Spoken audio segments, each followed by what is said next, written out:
ঢাকা কেন্দ্র থেকে রিলে করে শোনানো হলো বাংলাদেশ বেতার সিলেট। এবারে শুনুন আমাদের স্থানীয় সংবাদ। আসসালামু আলাইকুম। বাংলাদেশ বেতার সিলেট সংবাদ পড়ছি মাহবুবুর রহমান হাদি। বাণিজ্য, বস্ত্র ও পাট ও শিল্পমন্ত্রী খন্দকার আব্দুল মুক্তাদির সরকারি সফরে সিলেট আসছেন আজ। গতকাল মন্ত্রীর একান্ত সচিব ফখরুদ্দিন আহমেদ স্বাক্ষরিত এক প্রজ্ঞাপনে এ তথ্য জানানো হয়।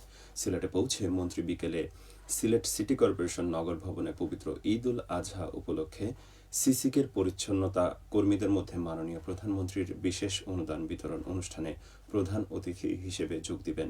পরে সিলেট সোনাতলা এলাকায় নিহত শিশু ফাহিমার বাড়ি পরিদর্শনে যাবেন। সিলেটে গত ২৪ ঘণ্টায় হামের উপসর্গ নিয়ে আরও ৪ শিশুর মৃত্যু হয়েছে।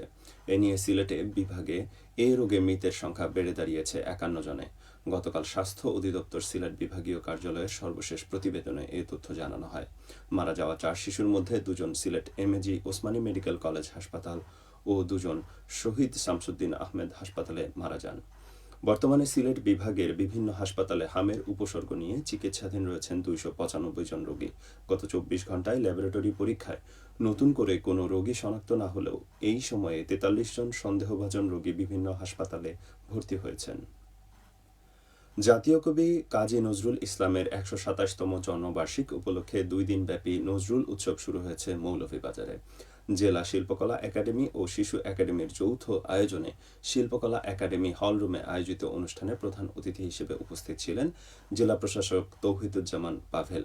এতে বিভিন্ন পেশার লোকজন উপস্থিত ছিলেন। পরে অনুষ্ঠিত হয় শিশুদের মধ্যে দিনব্যাপী নজরুল গীতি, চিত্রাঙ্কন, নৃত্য ও আবৃত্তি প্রতিযোগিতা।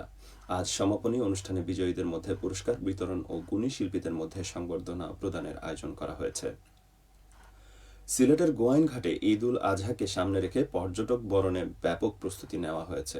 প্রকৃতির অপার সৌন্দর্যে ঘেরা জাফলং, বিছানাকান্দি, রাতারগুল ও পান্থমাই সহ গোয়াইনঘাটের পর্যটন কেন্দ্রগুলো ইতোমধ্যে নতুন রূপে সেজে উঠেছে। সাম্প্রতিক বৃষ্টিতে পাহাড়, নদী ও ঝর্ণার সৌন্দর্য আরও বেড়ে যাওয়ায় পর্যটকদের আকর্ষণ বাড়বে।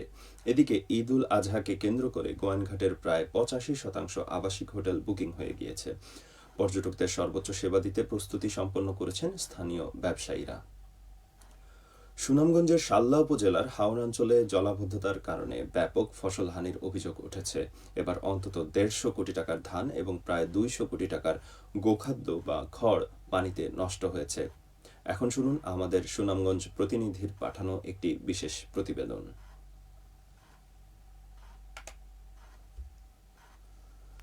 যতদূর চোখ যায় শুধু পানি আর পানি। সুনামগঞ্জ সদর উপজেলার মদনপুর গ্রামের পাশে দেখার হাওরে ভাসছে ছোট ছোট নৌকা। দূর থেকে দেখে মনে হতে পারে মাছ ধরছেন জেলেরা, কিন্তু না, তারা খুঁজছেন নিজের ফসল, নিজের স্বপ্ন।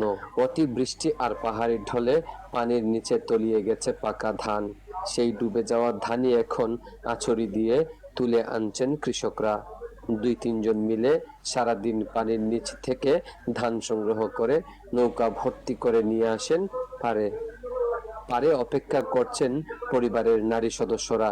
রাস্তার পাশে ধান মেলে শুকানো, পা দিয়ে মারিয়ে খড় আলাদা করা, সব কাজেই ব্যস্ত তারা।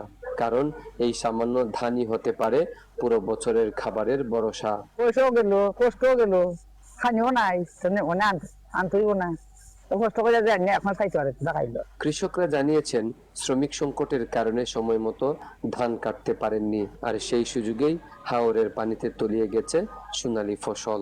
৮-১০ জমি গেছে কি এই ধরনের ধান কাটতে পারছি না, সাধ্য আনার ধান কিনতে যাবো, আনা যায় কিনতে পারি, খানা বাচ্চা বাচ্চা হয়নি। বাড়ি করে জমি করছিলাম ৩ কেয়ার খাড়ছি, বাদ বাকি সব কিছু পানি তুলে মানে আমরা ফের বাঁচাইতে গিয়া ওর থেকে নাও দিয়ে একই ধান তুলে আনি।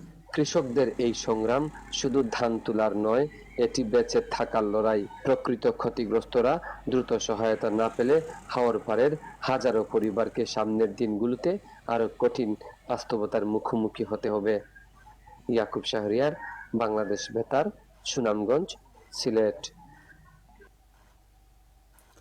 সুনামগঞ্জের জগন্নাথপুর উপজেলায় অসহায় ও দুস্থ পরিবার, এসএসসি পরীক্ষার্থী, ক্ষুদ্র ব্যবসায়ী এবং প্রাথমিক বিদ্যালয়ের শিক্ষার্থীদের মাঝে সহায়তা বিতরণ করা হয়েছে। অনুষ্ঠানে ৩৫টি পরিবারের মধ্যে মোট ৭০টি ভেড়া, ১৬ জন এসএসসি পরীক্ষার্থীকে শিক্ষা সহায়তা, 100 জন প্রাথমিক বিদ্যালয়ের শিক্ষার্থীকে ইউনিফর্ম ও শিক্ষা উপকরণ এবং 2 জন ক্ষুদ্র ব্যবসায়ীকে মোট 40,000 টাকা আর্থিক সহায়তা প্রদান করা হয়।